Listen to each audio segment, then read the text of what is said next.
Okay. What, like, now you're like 30 something, right? Almost Yeah. like close to 40. Probably. So if you could have a word to yourself in your 20s, what would you like? Okay, Japanese have this tradition to write like the letter to the future or to the past. Okay.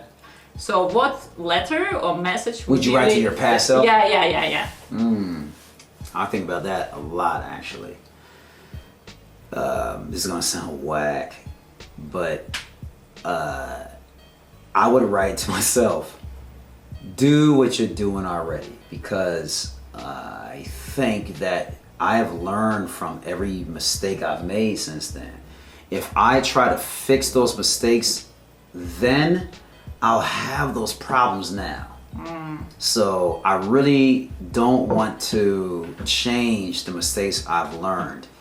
If I even met my past self and said, are you with that girl or are you still doing that business? I'd be like, yeah, everything's how it is. Everything that you're doing is right. Just do it. Just go all the way through it. And purposely let myself fail. I'm glad that I did it. I'm glad that I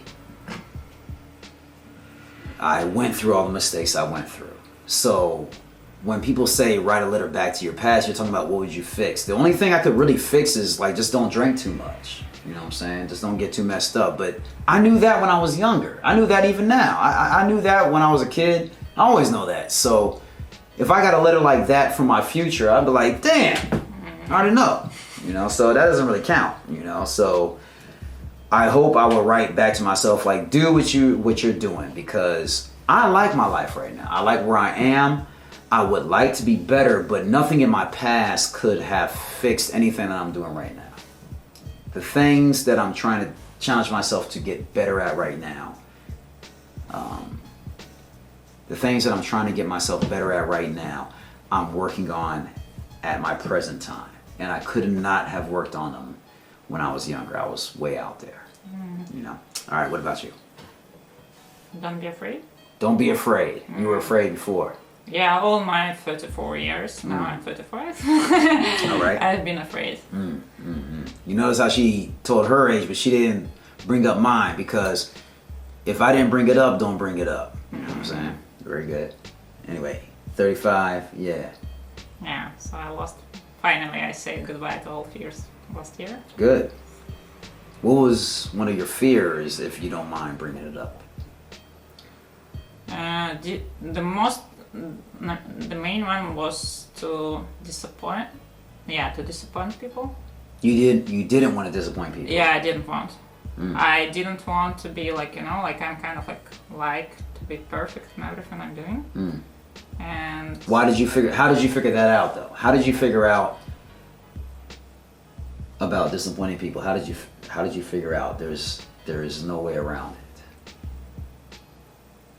I mean, like, because you don't know what they expect from you. Right. You can't. Yeah. So you always disappoint them. Yeah, they always like think about, okay, so like I cannot know what they think about me, and I don't care.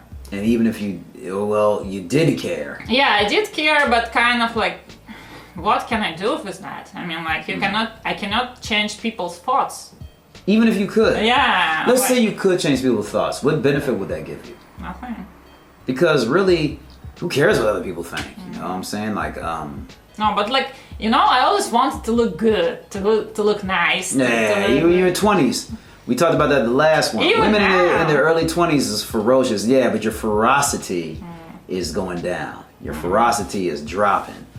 And when you're in your like early, especially when you're in your early 20s, right before that, I want to have a baby time. And I'm not saying all women are like this, man. Don't get offended, but you know, you want to be the best looking, best feeling thing that you can. I didn't want it, but it never been. Then what did you just say a minute ago then?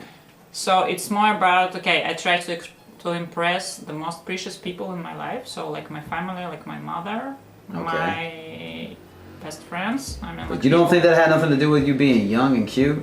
You think that even your mother or your best friends, because I'm going to tell you, when you're young and cute, when you're just really young, you don't even have to be cute, just being young, people just give you the benefit of the doubt.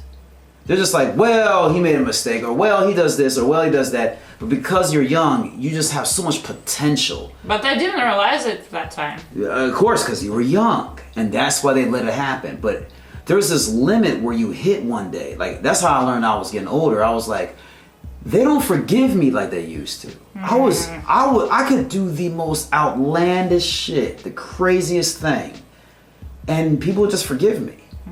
And they would forgive me because they're like, well, he's young. What is he, like 22? You know, and they just let me do anything I wanted to.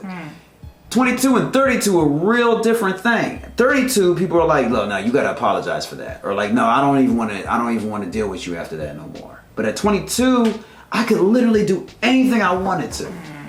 And I think people have a draw, like a magical pull to when they were young, so then when they look at you, they remember being young and they just let you do anything. You know what I'm saying? They just allow you to be whoever you want. That's why young people feel so free, because the world hasn't attacked you yet. They haven't tried to get you yet. But from 25 up, when you get married, when you get kids, they're like, no, you're in here with the rest of us now. There's no getting out of this. You're in here with me.